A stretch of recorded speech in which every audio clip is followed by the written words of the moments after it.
Hundreds of thousands of South Carolinians felt a shockwave at 5:24 on Thursday afternoon. The United States Geological Survey logged it. NASA confirmed it was not a meteor. The closest Air Force base confirmed it was not theirs. A second Air Force base, 30 kilometers from the catalog location, has said nothing at all. The catalog entry sits in the official earthquake record of the United States right now, with a precise time, a precise location, and no source attribution. By the end of this video, you will know what the data shows, what the silence means, and why we might not be told the whole story. Let's get into it. At 24 minutes and 30 seconds past 5 in the afternoon, Eastern Daylight Time on Thursday, May 28, 2026, a pressure wave moved through the air over central South Carolina. It rolled through Columbia and Casey and Lexington. It rattled windows in Newberry and Orangeburg and Sumter. It traveled outward in every direction across more than 100 linear miles. Hundreds of thousands of people felt it. And within minutes, the United States Geological Survey did something it almost never does. The agency opened the official earthquake catalog of the United States. It manually overrode the magnitude field to 0.0. It set the depth to 0 kilometers. And in the event type field, where a real earthquake entry would say earthquake, the agency typed two different words, sonic boom. The catalog entry has an identifier. The identifier is US 7000 SP6M. The location is 6 kilometers north-northeast of a place called St. Andrews in eastern Richland County, immediately west of Columbia. The community internet intensity map for the event recorded 1,454 felt responses within hours, plotted across 120 geographic blocks, with a maximum reported intensity of 6 on the Modified Mercalli scale. Intensity 6 is the agency's plain English label for strong shaking. Strong shaking across a footprint of more than 100 linear miles for an event that the agency itself classified as a sonic boom and not as an earthquake. That is the catalog entry. That is what the United States Geological Survey saw on Thursday afternoon. And what makes this entry remarkable is not just what it contains. It is what no federal agency has, in the hours and days since, been willing to add. By Friday morning, the official statements had piled up, and what they had in common was that every single one of them said what the event was not. NASA confirmed that no fireball had been observed at the time and location of the event, and that no satellite detection of a meteor over the area had been recorded during the relevant window. That statement carried specific weight. The geostationary lightning mapper instruments on the GOE's weather satellites are designed to detect meteor airbursts above an energy threshold of roughly 500 tons of TNT equivalent, regardless of whether the airburst occurs in daylight or at night. The threshold is well below what would be required to produce the felt intensity the May 28th event produced on the ground. The instruments returned nothing. The American Meteor Society's Fireball reporting database had no matching entry. The Center for Near-Earth Object Studies catalog had no entry. The space debris tracking data from the United States Space Force had no candidate object whose predicted re-entry footprint covered central South Carolina at the cataloged minute. The doorbell camera footage that initially circulated as evidence of a meteor was identified within hours as a high-altitude commercial jet contrail. The geometry of the trail in the footage, the speed at which it crossed the frame, and the angle of the apparent trajectory were all inconsistent with a bolide entering the atmosphere. The meteor hypothesis was dead by Friday afternoon. Shaw Air Force Base in Sumter County, 80 kilometers east-southeast of the cataloged epicenter, was next. Shaw is one of the principal active-duty Air Force installations in the southeastern United States. It is home to the 20th Fighter Wing, which operates F-16 Fighting Falcons. The Poinsett Electronic Combat Range, which is the principal supersonic training range in the central South Carolina airspace, is operated out of Shaw. On Friday morning, Shaw released a public statement. The exact phrasing matters. The base did not say that no Shaw aircraft were airborne on Thursday evening. The base said that no Shaw aircraft activity on Thursday evening could account for the boom heard across the Midlands. That phrasing leaves room for routine aircraft activity that was not supersonic, for activity in airspace that was not over the felt area corridor, and for activity that did not produce the kind of pressure wave required to generate the catalog entry. But the phrasing also makes a specific operational claim. The base is saying, on the public record, that what was in the air over Sumter County on Thursday evening could not have produced what hit central South Carolina at 5:24. McEntire Joint National Guard Base did not issue a comparable statement. McEntire is the closest major military installation to the cataloged epicenter, at roughly 30 kilometers distance. It is home to the 169th Fighter Wing of the South Carolina Air National Guard, which also flies F-16s. The base did not publicly confirm or deny that its aircraft were airborne. The base did not publicly identify which aircraft were and were not flying. the base did not publicly characterize the operational status of its supersonic training activities for the relevant window. That silence is itself a data point. A base that knows its aircraft were not airborne would, in the standard pattern, say so. A base that knows its aircraft were airborne but were not supersonic would also, in the standard pattern, say so. McEntire is doing neither, and the standard pattern has a third category for that: the institutional prerogative not to comment, exercised when the operational details of the relevant day are either still under internal review or are subject to operational security restrictions that prevent public disclosure. The Federal Aviation Administration, which would normally have posted a notice to Air Missions Advisory in advance of any planned supersonic operations over civilian airspace, posted nothing for the relevant window. The administration did not publicly attribute the event to any operator. By Friday afternoon, the FAA had said, in effect, nothing at all. So what does the catalog entry actually say when you read it, the way a seismologist reads it instead of the way a viral social media post reads it? It says, the National Seismic Network detected a signal at 21:24:30 Universal Coordinated Time on Thursday. It says the signal had the characteristic structure of an atmospheric pressure pulse, coupling into the ground at the surface, not a fault rupture in the crust. It says the agency's analysts triangulated the source to within instrumental precision in eastern Richland County. And it says the source was a point source, not a moving source. That last detail matters more than almost anything else in the catalog entry, so it is worth slowing down for a moment on what it means. A supersonic aircraft at altitude produces what aviation engineers call a boom carpet. The carpet is a long, thin corridor on the ground that tracks beneath the aircraft as it transits through supersonic regime. A high-altitude F-16 flying supersonic at 30,000 feet would produce a boom carpet roughly 20 to 40 miles wide, and as long as the supersonic segment of the flight, potentially dozens or hundreds of miles. The carpet has a characteristic linear shape. The felt intensity is highest directly under the aircraft track and drops off sharply on either side. The carpet does not look like a circle, it looks like a stripe. And if the aircraft is supersonic for a long enough segment, the carpet has multiple intensity hotspots distributed along its length, each one corresponding to a moment when the boom passed beneath a specific ground location. The May 28th event has none of that. The felt area is roughly circular. The maximum intensity is concentrated at one point, and the intensity drops off as a function of radial distance from the epicenter in all directions. There is one hot spot, not many. There's no track. There's no stripe. The geometry is what a point source pressure release produces, a single explosion or release of energy, at one location, at one moment, expanding outward as a pressure wave through the atmosphere in all directions until the energy attenuates below the threshold of perception.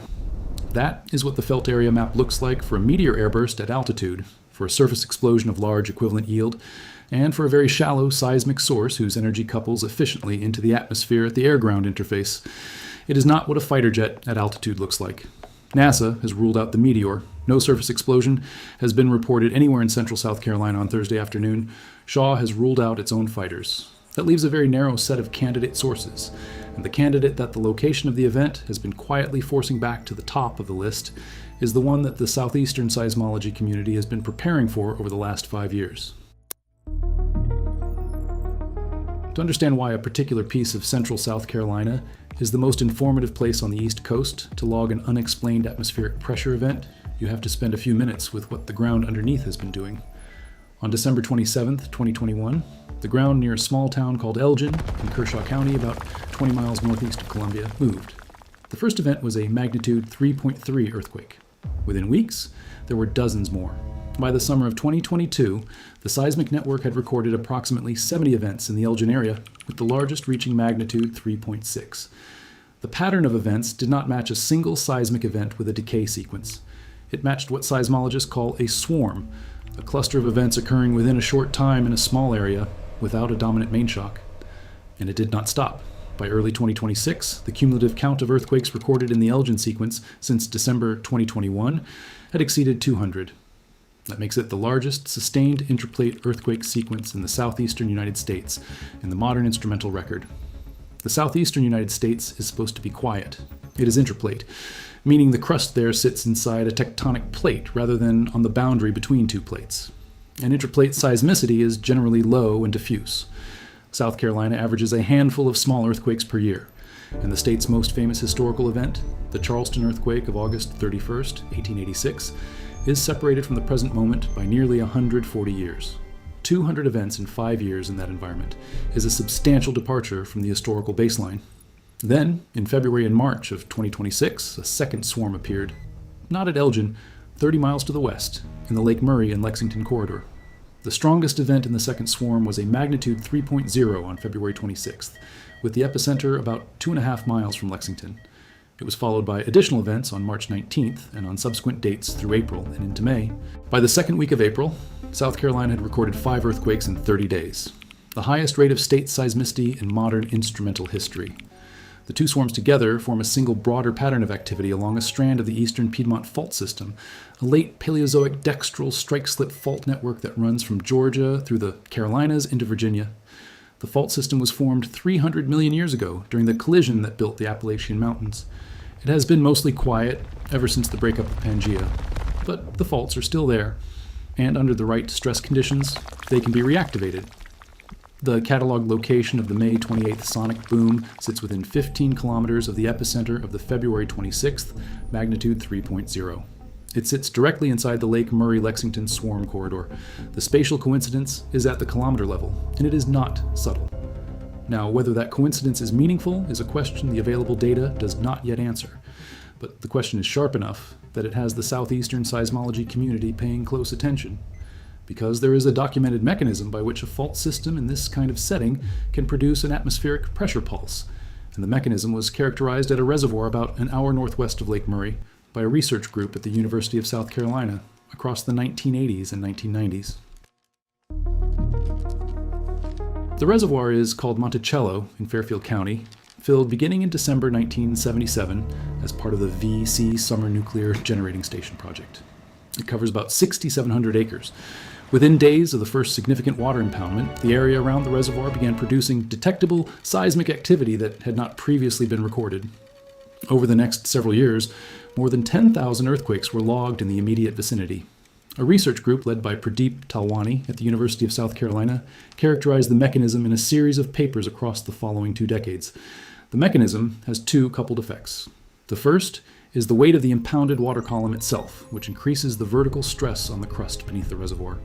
The second, and the more important of the 2, is the infiltration of water from the reservoir into pre-existing fault zones in the underlying crust.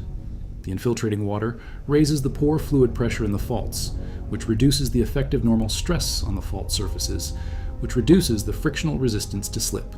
Faults that were locked, because the friction was high, begin to slip in small increments once the pore fluid pressure crosses a critical threshold.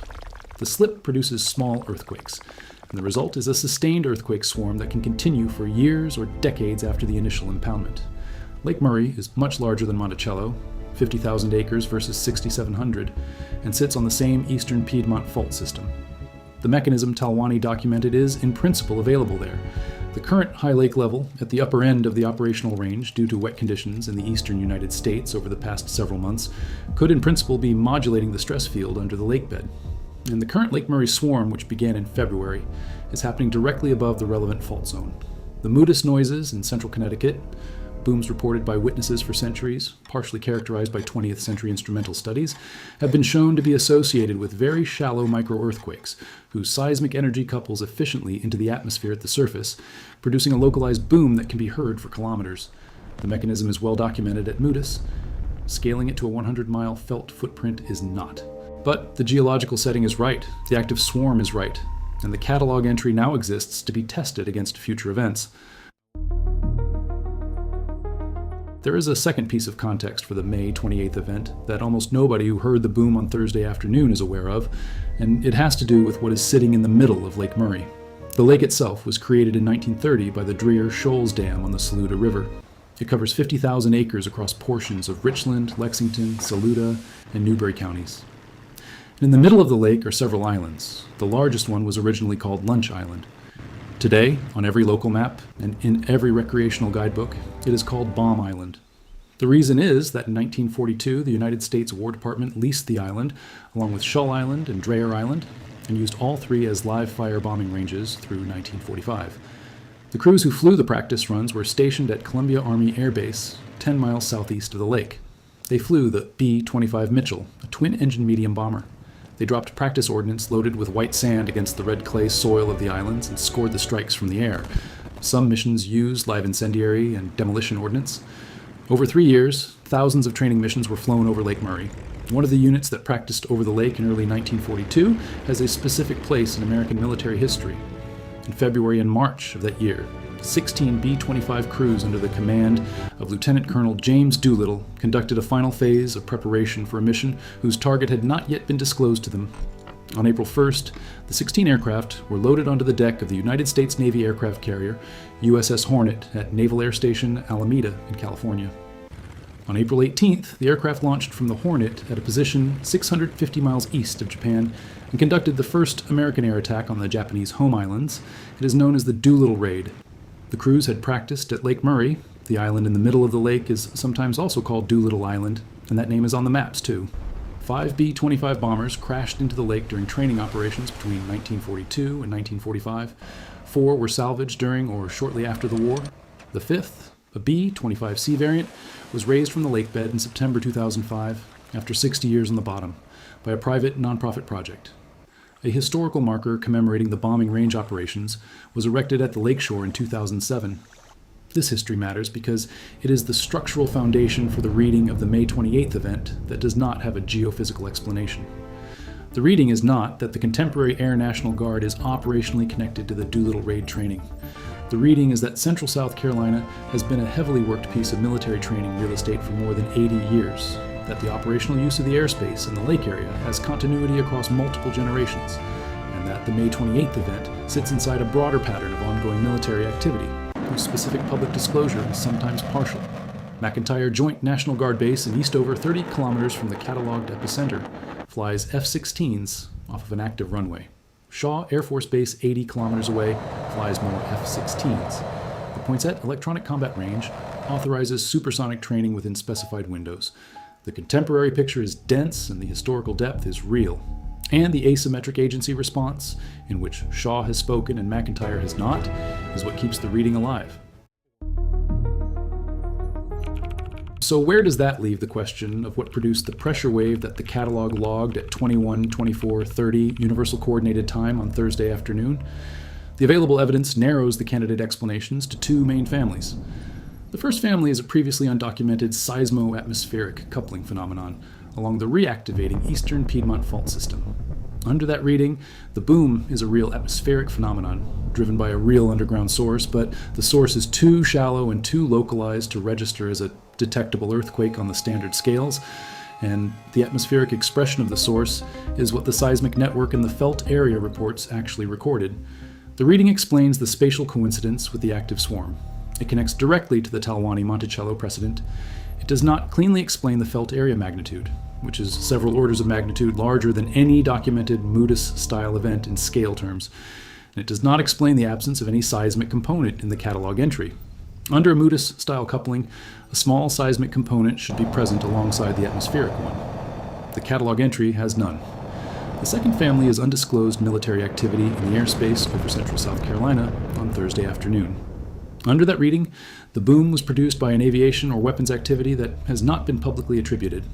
The absence of attribution reflects an institutional choice to manage the disclosure of the activity through channels other than a direct public statement, and the catalog entry and the limited agency responses together represent the federal government's chosen public-facing response. The asymmetric pattern of agency response supports the reading.